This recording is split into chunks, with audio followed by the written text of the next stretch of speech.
যদি 11 সংখ্যার একটা সংখ্যা আছে, এটা একটা 11 সংখ্যার সংখ্যা, তো সেটা 72 দ্বারা যদি বিভাজ্য হয় তাহলে আমাদের √7x প্লাস √7y এর মান বের করতে হবে।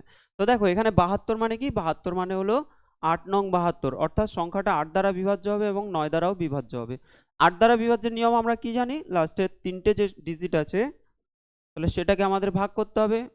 7 8 y আছে, 8 নং কত হয় 72, এখানে হবে 6y, অর্থাৎ 8 8 কত হবে 64 হয়ে যাচ্ছে। তো দেখো y এর মান আমাদের কত হতে হবে, y এর মান যদি 4 হয় তাহলে আমাদের 8 দ্বারা বিভাজ্য হয়ে যাবে, তাই না? y এর মান হতে হবে কত, 4। তাহলে y এর মান পেয়ে গেলাম। এবার আমরা x এর মান বের করব।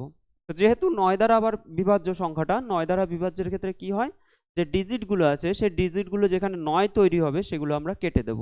তো দেখো এখানে 9 আছে, কাটা, 6 আর 3 এ 9 হয়, এটাও কেটে দিলাম।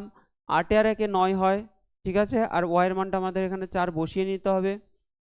আর কি যাচ্ছে কিছু, দেখো 7 আছে এখানে, 7 আর হলো 2, 7 এ 2 এ কত হয়ে যাচ্ছে, 9 হয়ে যাচ্ছে। পড়ে থাকছে কি, পড়ে থাকছে তোমার 3 প্লাস এক্স প্লাস 8 প্লাস 4, এগুলো আছে। এবার দেখো 8 4 12, 12 আর 3 এ কত হচ্ছে, 15 হয়ে যাচ্ছে, 15 প্লাস এক্স। তাহলে এক্স এর মান আমাদের কত আসবে, 9 এর নামটা যদি আমরা পড়ি, 9 কে 9, 9 দুগুণে 18, 18 হতে হবে। 15 প্লাস কত হবে, তাহলে 3 হয়ে যাবে, 15 আর 3 হয়ে যায় 18, অর্থাৎ এক্স এর মান আমরা পেয়ে গেলাম কত, এক্স এর মান পেয়ে গেলাম আমরা 3।